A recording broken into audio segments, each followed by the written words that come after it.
내 아들에게 주리라 하셨더라. 아멘. 네, 3월 첫 주일입니다. 계속해서 오늘 본문을 가지고 이 성경이 죄에 대해서 뭐라고 말씀하시는지를 살펴볼 터인데, 솔로몬의 죄죠. 오늘 본문이 지금 계속해서 열왕기상 이 본문으로 솔로몬의 죄를 통하여서 우리를 비추어 보는 시간을 좀 가져야 합니다.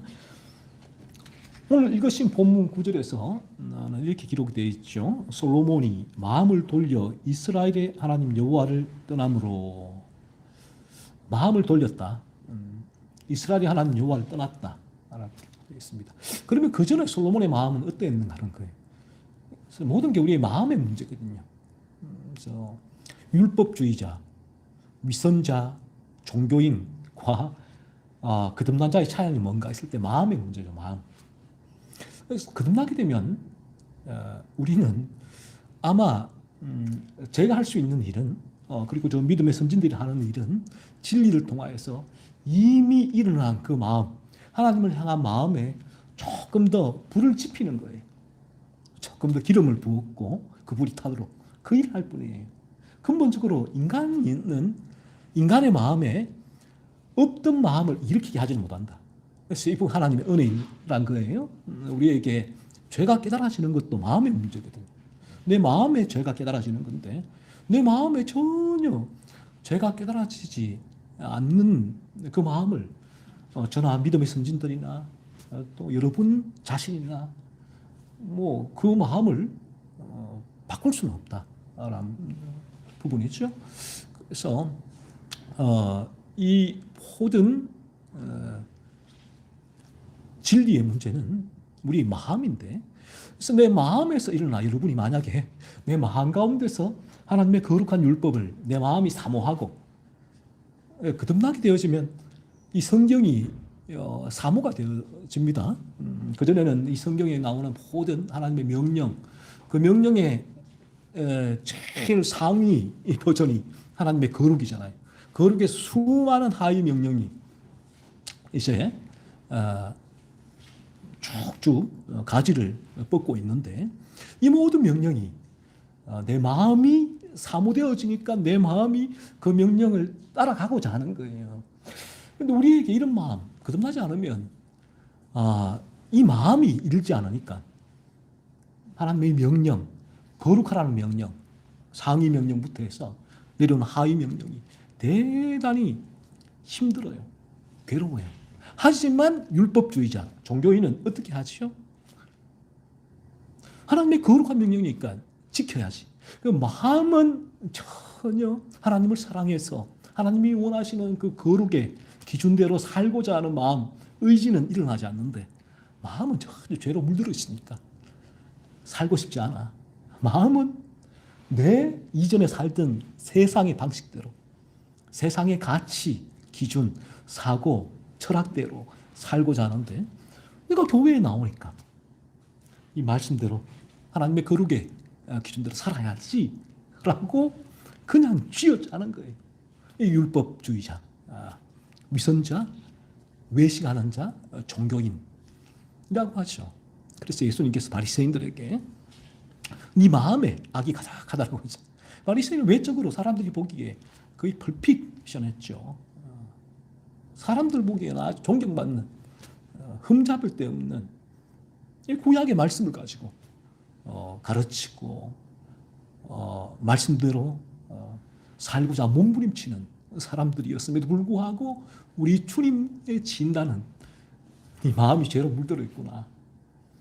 그만 너희들이 마음의 소원은, 마음은 하나님을 향해서 전혀 어떠한 사랑의 마음, 하나님 그 사랑의 마음이 내 안에 일어나서 하나님께서 원하시는 거룩의 기준대로 살고자 하는 마음은 1도 없으면서 너희는 외적으로만 나에게 나오는구나.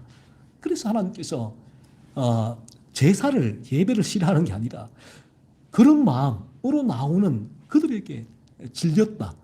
너희의 재물에 내가 그 향에 냄새에 질렸다라고 말씀하시는 거예요.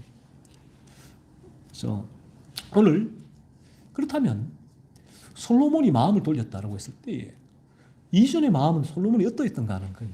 이전의 마음은 도대체 어떤 마음일까? 솔로몬이 어떤 마음에 마음을 돌릴 수가 있을까?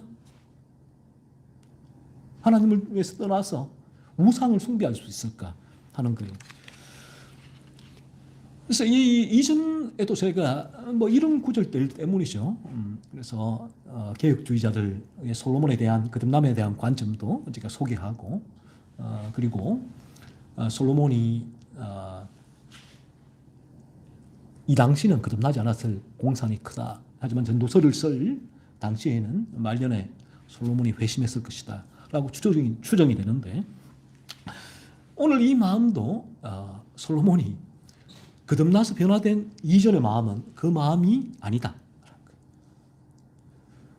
성경의 진리는 우리 주님도 이 부분을 우리가 성경에서 계속 봐야 되죠. 그래야지 이 한 구절만 가지고 와서 무슨 얘기를 하느냐.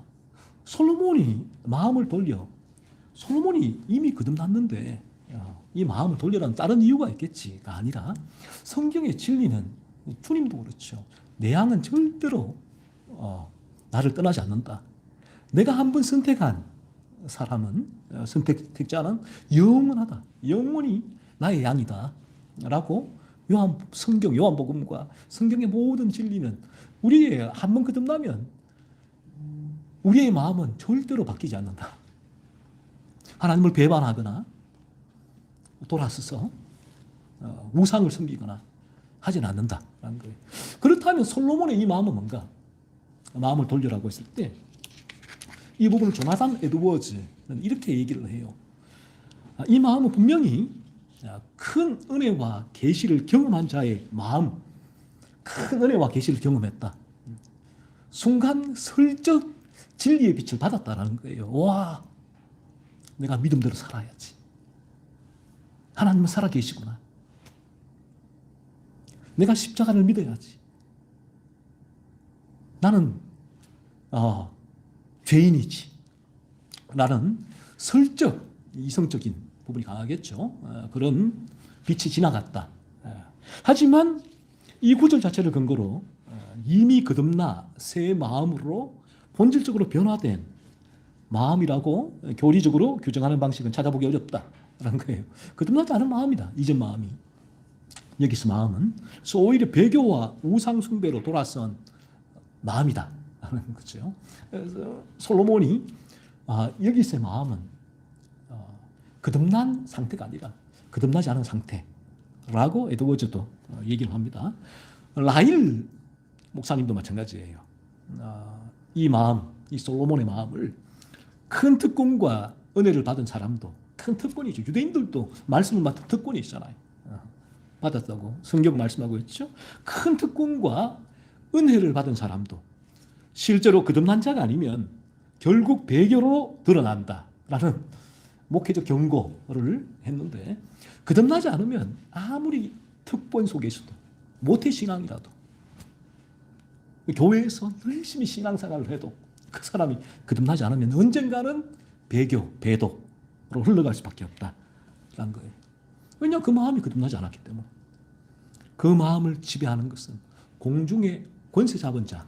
성경은 에베소서 2장에 우리 눈에는 보이지 않지만 우리는 성경의 진리를 통하여 내가 거듭나지 않으면 내가 무엇의 지배를 받았기에 나는 왜 이렇게 하나님의 말씀을 사모하지 아니하고 하나님 원하시는 거룩을 사모하지 아니하고 내 머리는 이게 맞는데 내 마음은 돈을 사랑하고 이 세상을 사랑하고 쾌락을 사랑하고 탐욕을 사랑하고 나는 왜 이쪽을 향하여서 있을까라고 했을 때 성경의 진리는 말씀하고 있죠. 그 부분은 거듭남의 문제라는 거죠.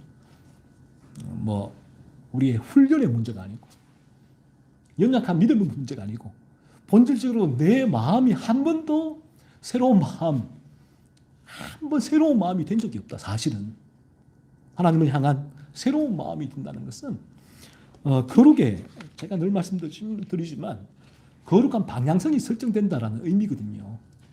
거듭나서 새로운 피조물이 된다. 예레미야가 말하는, 에스겔 말하는 새 마음, 부드러운 마음. 이 마음이 어떤 마음인가 했을 때에 거룩한 방향성이 설정되는 마음이다. 이스로 마음이 변화되었다라고, 성경은 새로운 피조물이 되었다라고 말씀을 하죠. 하지만 우리가 거듭나지 않으면 거룩으로의 방향성이 설정되지 않아요. 새 마음, 부드러운 마음, 일어나지 않는다.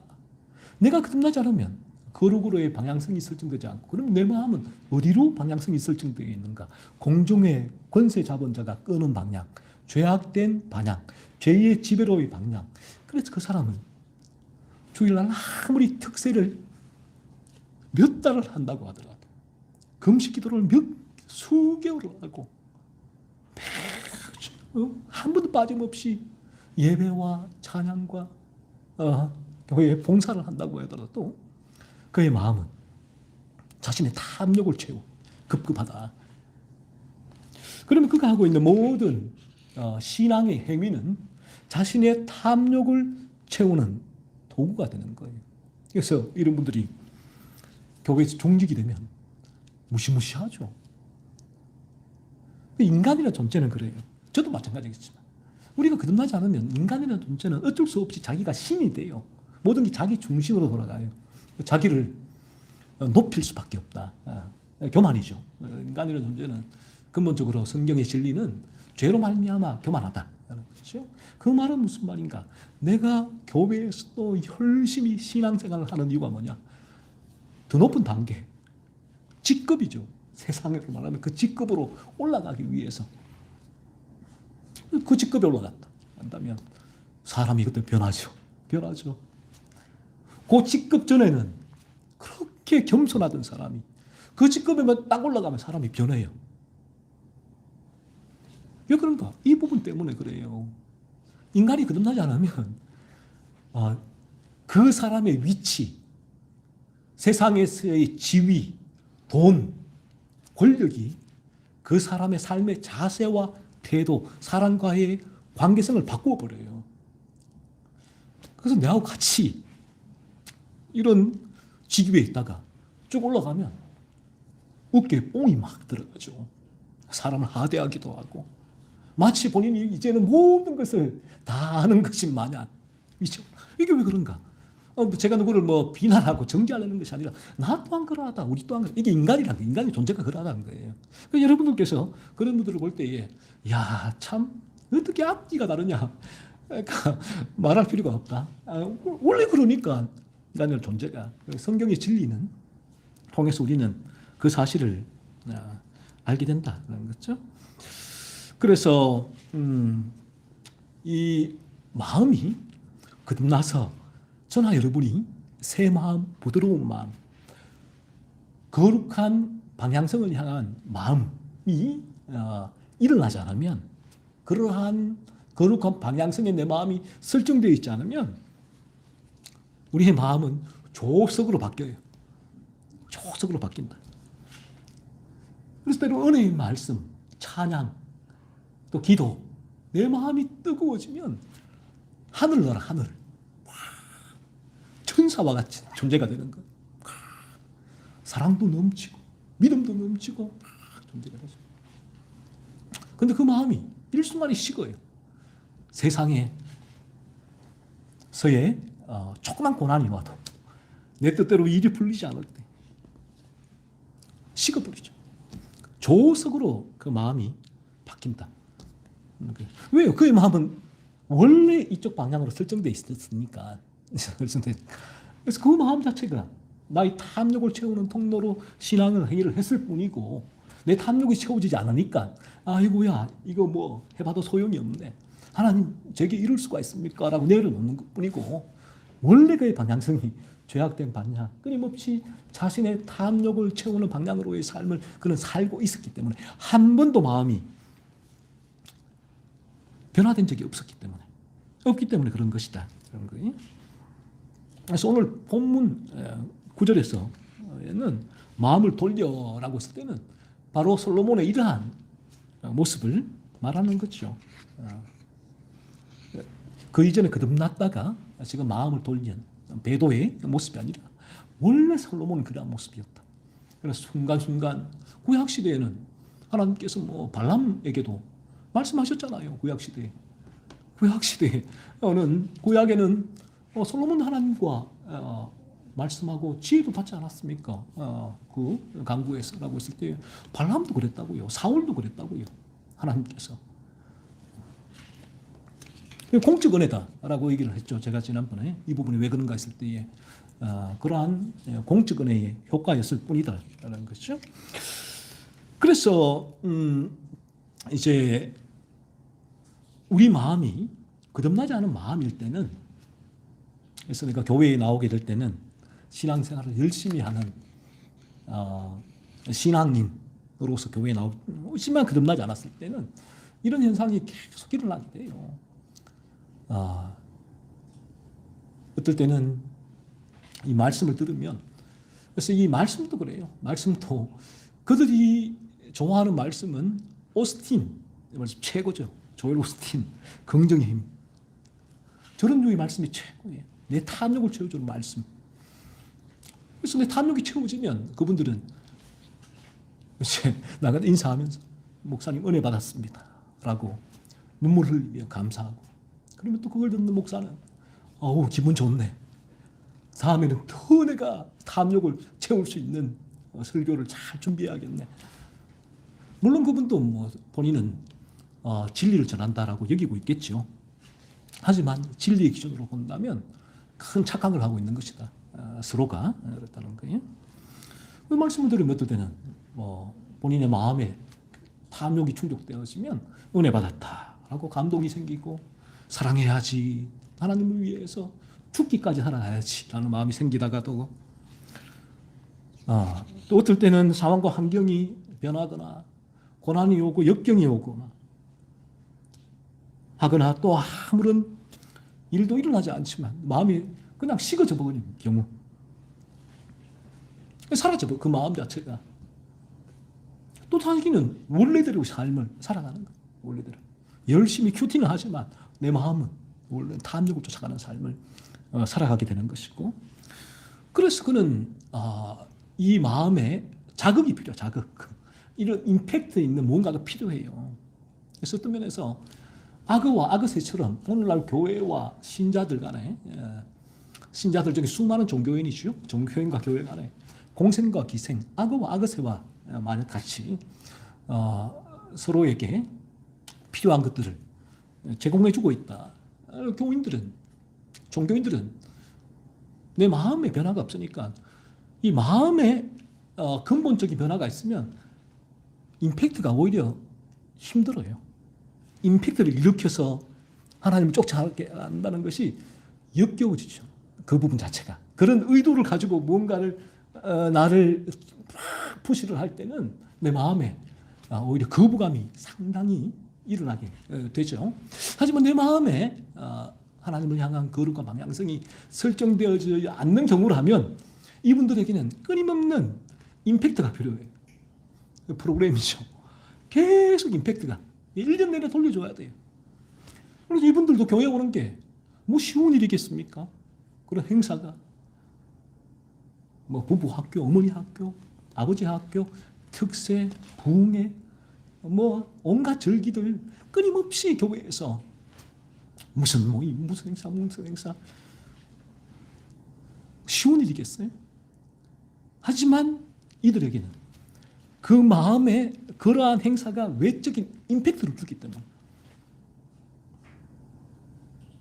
그래서 오는 거예요. 본인도 열심히 오는 거예요. 열심히 힘들지만 오는 거예요. 그 임팩트 때문에 본인에게 믿음이 있다. 나는 구원받았고 믿음이 있고 하나님께서 이런 삶을 사는, 이름의 삶을 사는 나에게 축복해 주실 것이다. 이게 참 긴밀하게 기어처럼 맞물려 있다. 그러면 어떤 교회는 이걸 이용하기도 하고, 또 그러면 또 이용자인 종교인은 그걸 또 이용하면서 그에 적절한 대가, 헌금을 하기도 하고 서로가 공생과 기생을 하는 거 아니겠어요? 그래서 이런 임팩트가 없이는, 거듭나지 않은 우리 마음의 변화가 없으면, 임팩트가 없이는 하나님을 향하여 움직일 수가 없다. 하지만 우리가 거듭나게 될 때는 임팩트가 필요 없어요. 어떤 절기나 어떤 뭐 특세나 그래서 이런 말이 있죠. 이 교회가 어떤 면에서 외적으로 부흥하려면 행사를 계속 만들어서 교인들을 계속 돌려야 된다라고 하죠. 일반적으로 이 목사 세계에서는 그렇게 얘기를 합니다. 계속 행사로 돌려야 된다. 막 돌리면 교회가 부흥된다라고 얘기를 하는데 성경의 진리로 볼 때 얼마나 그 부분이 비성경적이고 위험한 발상인가 하는 거예요. 교회가 왜 필요하냐? 교회로 행사 돌려 사람 모으려고 교회가 필요한 거 아니에요. 여기는 한 영혼 거듭남, 오직 거듭남을 위해 쓰잖아요. 거듭남. 그렇다면 많은 사람들이 진리를 듣고 떠나갈지라도 어쩔 수 없잖아요. 진리를 전해야 하는 것이고, 심지어 주님 때도 많은 무리가 떠나갔는데요. 떡 안 주니까. 하물며 오늘이야 뭐 별다른 바가 뭐가 있겠습니까? 이 교회가 또 설교자가 주님도 아닌데. 그래서 우리가 거듭나지 않을 때는 이 마음이 이와 같이 원래 방향성이 이쪽으로 향하기 때문에 이 마음이 때로는 신앙의 열정이 일어나기도 하지만 그 마음이 조석으로 바뀌게 되는 거예요. 또 사라지기도 하고 일어나기도 하고 하는 것입니다. 죄로 물들어 있는 우리 인간의 모습이죠. 그래서 우리가 마음이 이 죄의 지배를 받고 있는 상태라면 외적으로는 그 사람이 하나님을 아주 잘 믿고 따르는 것처럼 보여도 근본적으로 그 사람의 상태는 하나님을 떠나 있는 상태다. 이 성경이 진단하는 바예요. 제가 하는 말이 아니다. 그래서 우리는 끊임없이 진리는 그 사람의 마음을 보게 해요. 마음을. 자신의 마음을 살피게.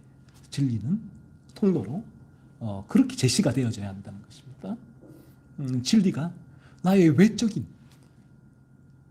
신앙 행위에 집포커스를 맞추거나 그 신앙 행위를 끌어내기 위해서 무언가 교회가 하는 것이 아니라 주님의 몸된 교회가 존재하는 이유, 진리가 존재하는 이유는 진리만이 저와 여러분의 이 마음이 얼마나 여러분 성경의 진리는 만물보다 거짓되고 부패한 것이 마음이다라고 하잖아요. 우리 마음은 어떤 것도 저와 여러분의 마음을 절대로 폭로하지 않아요. 보여주지 않아요. 오직 성경의 진리만이 저와 여러분의 마음의 상태를 보여준다. 원죄, 성경은 원죄로 물들어 있다. 원죄가 좀 믿기지 않는데요. 믿기지 않죠. 그 원죄가 경험되지 않은 이상은 믿기지가 않죠. 언제 경험되는가? 내 안에 끊임없는 죄가 솟구칠 때에, 그 죄가 깨달아질 때, 이 죄가 어디서 나오는가?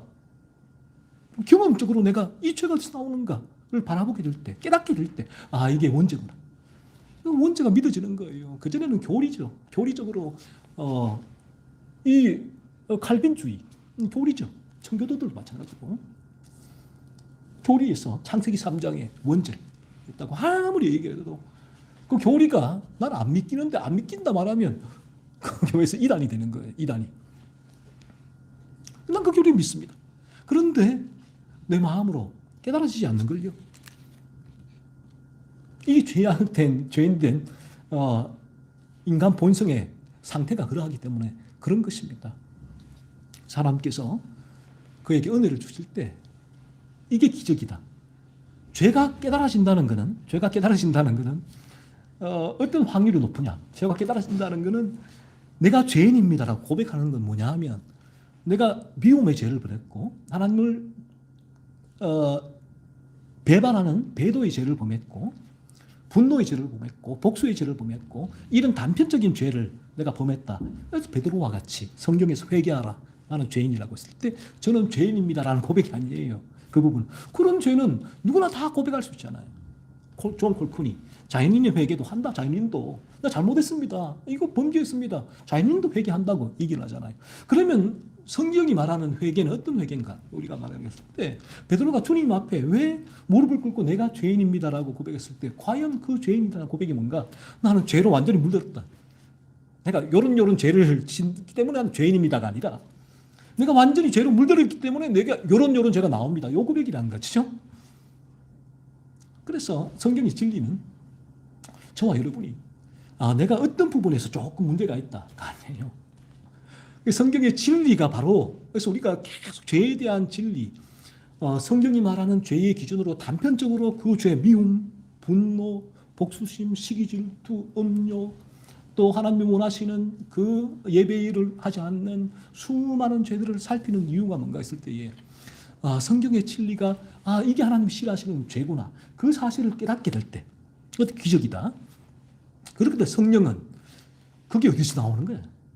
어디서 나오는 거야? 그게 그런 단편적인 죄가 어디서 나올까? 오늘은 내가 기분이 좋아요. 그러니까 미움도 일어나지 않아요.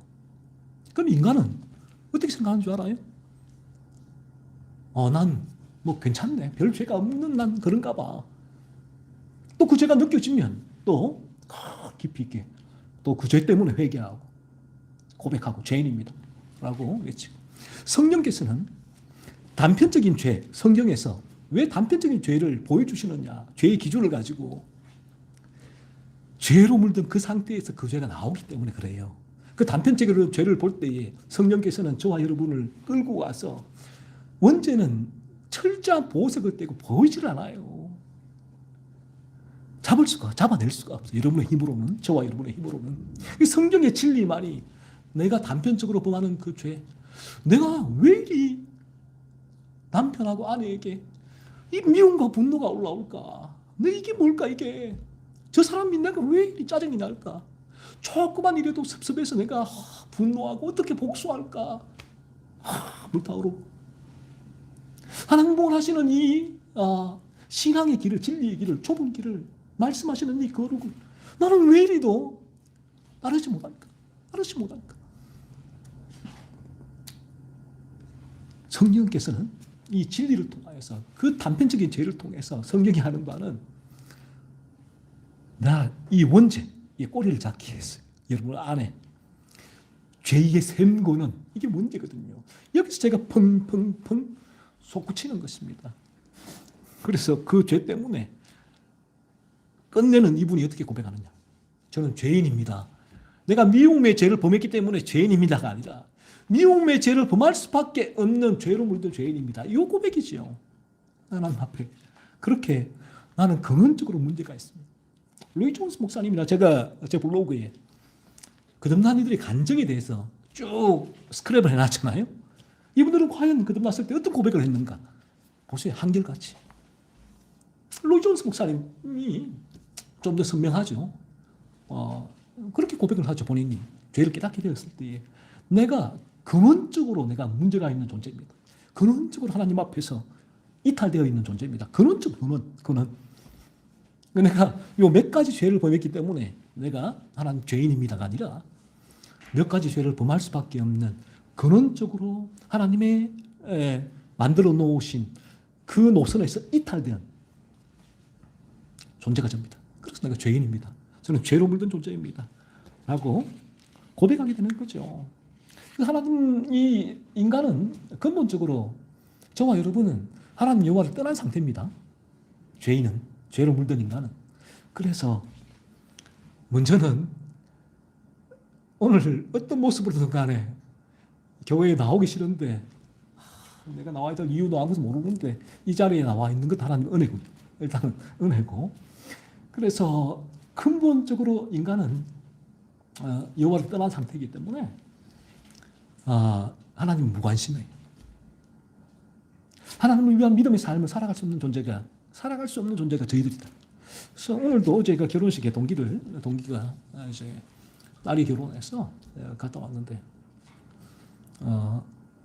저도 예전에 큰 교회에 대학교 회장도 했으니까 청년들이 대단히 많았죠.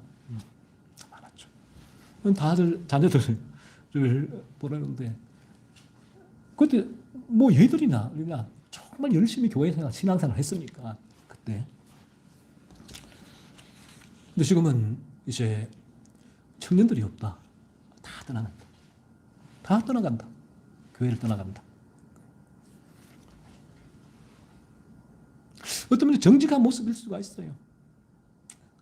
예전에는 거듭남이 없었다면 여전히 죄로 물든 상태에서 신앙의 외적인 어떤 동기부여가 됐을 뿐이죠. 자신의 탐욕을 채우는 동기부여. 그 문화였을 뿐이죠. 하지만 인간은 근원적으로 그 마음이 하나님을 떠난 상태에 존재해 있다. 그래서 오늘날 이 사회가 그 부분들을 더 이제 외적인 종교, 권위적인 기독교 문화 이 부분이 무너지니까 자연스럽게 하나님을 떠난 그 상태가 이러한 결과로 청년들이 다 먼저 이탈하는 현상이 나오게 되죠. 너무나 자연스러운 현상이다. 오늘날 한국교회 기독교인 수가 급감하고 있다. 급감. 문 닫아야 할 교회가 너무너무 많이 일어나고 있다. 제 주변에 목회자들, 동기들 교회를 사역하는데 이 규모가 큰 교회도 사역자가 없다. 구해줄 사역자가 없다. 오늘날 현실이에요. 이 부분이 뭔가 했을 때에 제가 볼 때는 너무나 자연스러운 현상이다. 해오 하나님을 떠난 상태로 이제 끝은 어떤 면에서 교회의 부흥기가 정말 평양 대부흥이나 제1차 대각성 운동과 같이 당시의 그 부흥처럼 죄를 고백하고 죄에 대한 설교, 폭로를 하고 나의 원죄를 깨닫고 그리스도를 믿고 삶의 회심의 열매가 맺히는 변화가 오는 그런 부흥. 그런 부흥은 참된 부흥이에요. 하지만 그렇지 않고 단지 찰스 피니가 전하는 그 방식대로의 부흥. 빌리 그레함 수만 명이 여의도에 모이잖아요. 무디, 찰스 피니 얼마나 많은 사람들을 회심시켰다 라고 말하는지 몰라요. 하지만 이들이 전하는 복음은 죄가 빠져있죠.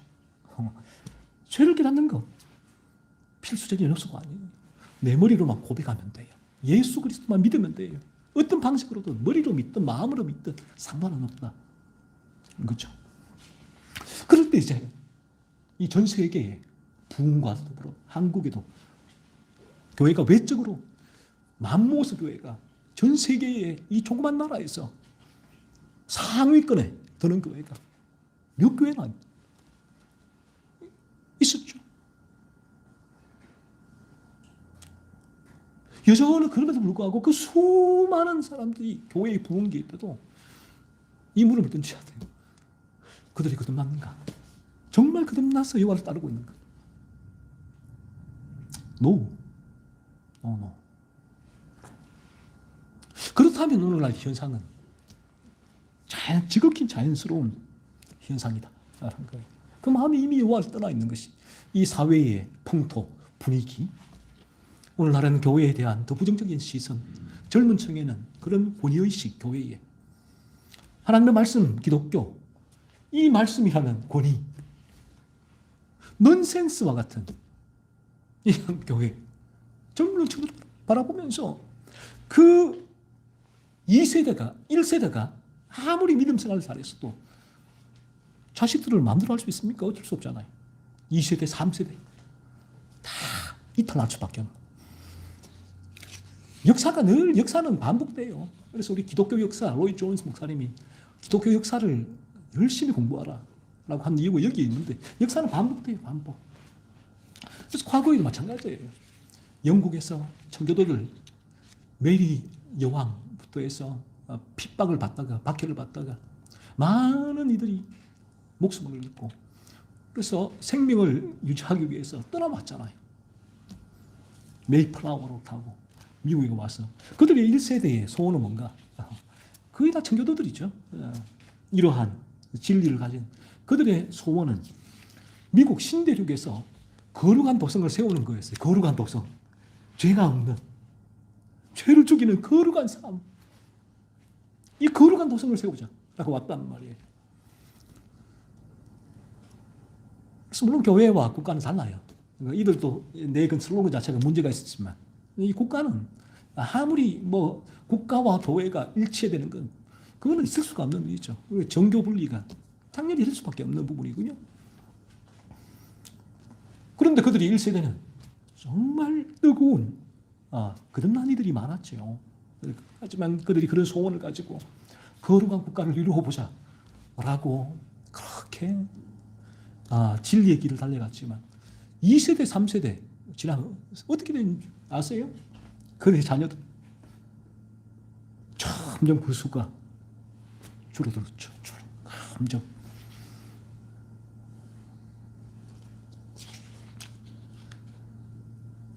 손을 마찬가지다라는 거예요.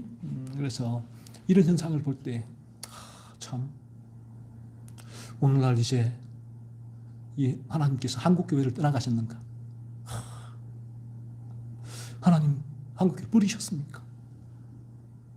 아니라 물론 회개를 해야죠. 하나님 끊임없는 회개를 해야 되겠지만 저희가 이 진리 가운데 오늘날의 현상을 바라보면서 그러면 우리가 뭘 해야 되는가? 내가 뭘 해야 되는가? 나는 먼저 여러분이 거듭나야 돼. 거듭나야지만 이 진리 가운데 참되게 우리의 자녀들에게, 남편, 아내에게, 우리의 일가 친척에게 이 진리를 흘러보낼 수 있게 되죠. 참 진리를 그들이 듣고 하나님의 은혜로 거듭나지 않으면 그들이 아무리 신앙생활을 열심히, 교회에 열심히 나간다더라도 에드워즈와 라일, 오늘 본문을 해석한 것처럼 마음을 돌려 하나님을 배반하는, 배도하는, 겉으로는 그 자리에 머물지 몰라도 그 마음은 원래 상태로 돌아갈 수밖에 없다. 그런 거죠. 그래서 이 거듭나지 않은 상태는 그의 마음이 원래 죄로 물들어 있는 자신의 탐욕을 위한 여호와를 떠나 있는 상태이기 때문에 그의 마음에 죄악을 이길 수 있는 힘이 없다. 그래서 죄악을 행하게 되죠.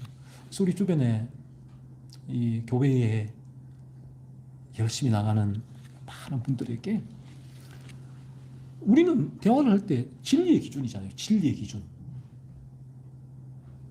오직 진리의 기준으로만 우리가 서로에게 가지고 대화를 할 수가 있는데 이 부분, 이 진리를 가지고 우리가 얘기를 할 때, 이 죄에 대해서 얘기할 때,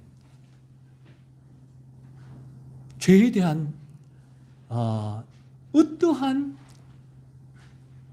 인지, 깨달음, 또 죄를 아파하고 죄를 밀어내고자 하는 거룩한 삶에 대한 이 죄에 대한 부분이 전혀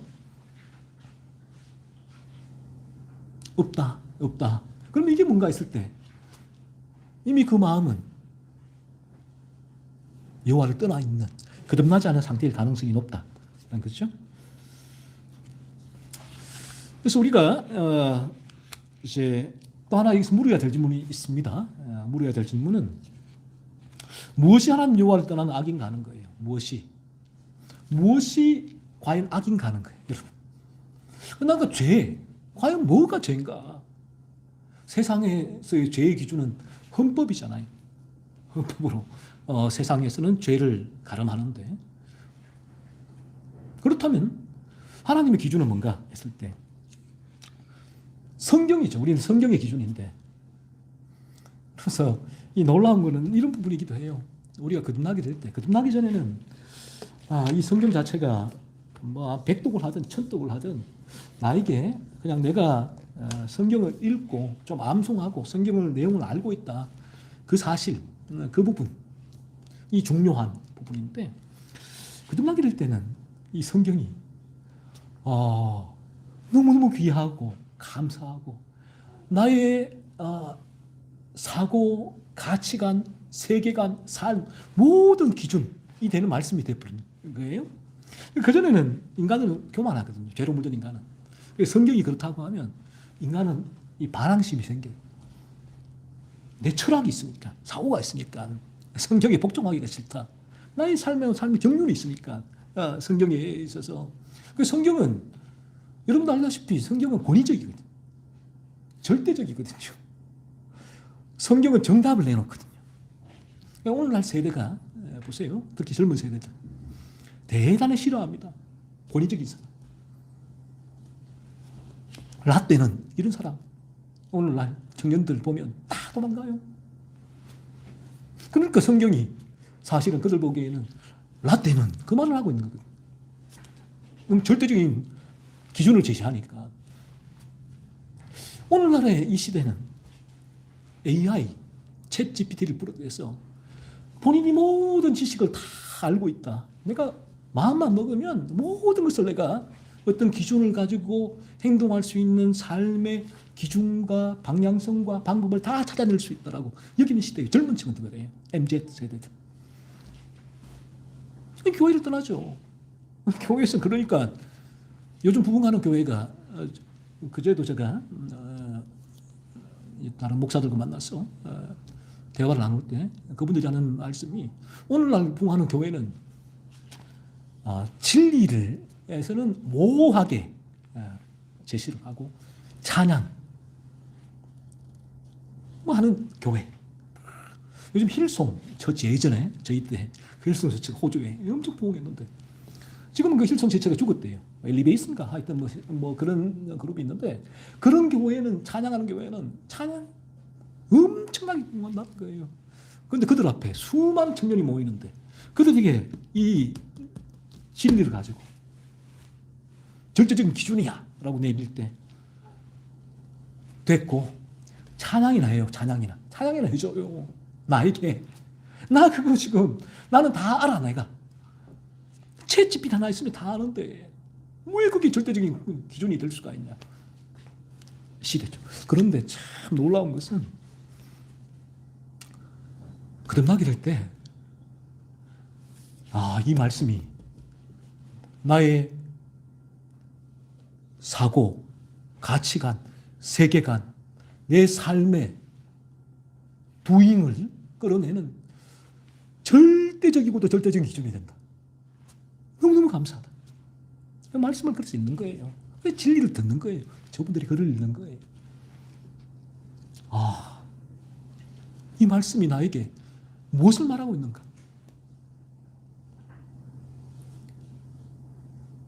그래서 진리 앞에 그래서 나오는 거죠. 그래서 진리를 사모하는 거예요. 그래서 이러한 진리를 바르게 풀어내주는 분들, 그래서 그분들을 똑같이 존경하는 거예요. 사랑하는 거예요. 뭐 칼빈이나 로이 존스나 뭐 그분들 자체가 뭐 숭상받을 인간으로서의 뭐 탁월한 존재라서 아니라 정말 성경을 읽는 그대로 가장 성경답게 진리의 기준을 제시해 주니까 그래서 그분 앞에 우리가 나오게 되는 거죠. 그래서 우리는 이 무엇이 죄인가 했을 때 우리는 오직 죄의 기준은 우리에게는 헌법도 아니에요. 가정의 법도 아니다. 우리의 죄의 기준은 오직 성경의 기준이다. 하나님께서 죄라고 하시는 것, 하나님께서 하지 말라고 하시는 것을 하는 것 죄고요. 하나님께서 하라고 하시는 걸 하지 않는 것이 죄다. 오직 우리는 이 기준. 그러니까 우리가 이 기준을 거듭나게 된다면, 거듭나게 되더라도 성경을 자세히 모르는 경우가 얼마나 많아요. 내가 거듭났지만 어린 양이니까, 어린 양이 참선한 양으로 목자를 따라가야 되는데 어린 양이니까 방향성은 거룩의 방향성이 설정되어 있는데 이 디테일하게 거룩이 가르치는 그 기준에 대해서 모를 경우가 얼마나 많아요. 그러니까 나는 이제 거듭났으니까 새로운 거듭 피조물이 된 거니까 다 된 거야. 그냥 대충 좀 죄만, 그러니까 그 죄는 깨달았으니까 그 정도 살피는 것으로 그치자가 아니라 이제 그분은 진리 앞에 나와 더더욱 성경의 진리가 과연 이제는 이 부분 디테일하게 이 부분까지 뭐라고 얘기할까? 뭐라고 하고 있는 것이 이 부분. 내 생각은 이런데 성경의 진리는 뭐라고 말하지? 성경의 진리를 파헤치는 가르침을 받아야 돼. 들어야 되고 글들을 읽어야 되죠. 묵상해야 되고 진리를 바라보는 자세의 태도가 바뀌게 된다는 거죠. 그래서 오늘 본문 10절에서 이제 이렇게 얘기를 하시죠. 이 일에 대하여 명령하사 다른 신을 따르지 말라 하셨으나라고 하나님께서 솔로몬에게 다른 신을 따르지 말라고 명령하셨죠. 이게 무슨 말인가? 이 진리의 기준이죠. 다른 신을 따르지 않는 것은 거룩이고 다른 신을 따르는 것은 죄란 말이에요. 이것이 하나님의 기준이다. 그래서 오늘 시간이 많이 가서 마무리 짓고 나머지는 다음 주일날 제가 이어서 하겠는데 우리에게는 거듭나게 될 때는 우리에게 일어난 변화는 마음을 돌려 배도하는 일이 일어나지 않는다. 우리의 마음은 거룩의 방향성이 설정되고 거룩의 방향성이 설정됐다는 것은 거룩하신 하나님께서 요구하신 바를 제가 지난주에 설교했잖아요. 아버지가 너무 사랑스러우니까 아버지가 나 같은 죄인을 영원한 지옥에서 건져내야 할 죄인을 건져주셨으니까 그 지난주에도 제가 한 주에 계속 삶을 살면서 제게 이제 머지않아 내가 이 땅을 떠나게 될 텐데 현실이니까 실제니까 부르시면 떠나야 될 텐데 저 온전한 거룩해진 저 천국에 과연 내가 들어갈 수 있게 하는가 돌아보는 나를 계속 돌아보면서 그러면서 이제 내가 우리 어머니도 마지막에 계속해서 이 진리 그래도 아들이 전하는 진리가 맞았는데 우리 이 목사가 전하는 진리가 바른 진리인데 라고 말씀하시며 자신의 죄를 계속 살피고 그리스도의 필요성을 말씀하셨는데 제가 마지막에도 계속 점검을 했는데 그 어머니 천국에서 만나 뵐 수 있겠죠 하나님. 우리 아버지도 마지막에 제가 가서 계속 이 진리를 전하고 고개를 끄덕이고 있는데 하나님 그 아버지도 천국에서 만나 뵐 수 있겠죠. 천국에서 온전히 거룩해진 모습으로 어떤 모습으로 뵐지 모르겠지만 만나 뵐 수 있겠죠. 우리 모두 마찬가지입니다. 성경의 진리만이 제가 천국과 지옥 하나님 천국과 지옥 성경의 진리가 말씀해 주니까 알 수 있고 내 마음에 그리스도의 새로운 생명이 그 부분을 인정하게 하고 바라보게 하고 사모하게 하는 거죠. 그래서 우리 모두가 이 진리를 통해서 여러분 안에 죄가 깨달아지고 제가 앞에 말했죠. 그 죄가 깨달아진다는 것은 파편적인 죄입니다 라고 그치는 것이 아니라 성령께서 그 부분을 가지고 나라는 인간이 죄로 물들어 있구나 그 사실을 깨달아지고 그래서 여기에서 나를 건지시는 예수 그리스도의 십자가로 나와 십자가를 믿음으로 여러분 거듭나서 그리고 이제 우리에게는 끊임없이 하나님의 이 진리의 기준 솔로몬에게도 다른 신을 섬기지 마라고 하셨던 이 기준이 하나님께서는 이 기준을 통해서 우리에게 말씀해 주신다. 거룩에 내가 거룩하니 너희도 거룩할지어다라는 말씀 가운데 수많은 세세 항목을 우리 가운데 진리를 가운데 주셨잖아요. 근데 내가 거룩하고자 하는 간절한 소망이 수많은 세세 항목을 지켜야 한다. 지키고자 하는 열망을 준다. 라는 거죠. 그래서 이러한 우리 다 모두 다 거듭나서 이러한 진리의 길을 걸어가기를 원하고 마지막 날 저 영원한 천국에서 우리 다 다시 한번 제가 말씀드리지만 우리 모두가 머지않았습니다. 이제는 천국에서 제외할 수 있는 은혜를 누릴 수 있기를 소원합니다. 기도하겠습니다. 하나님 아버지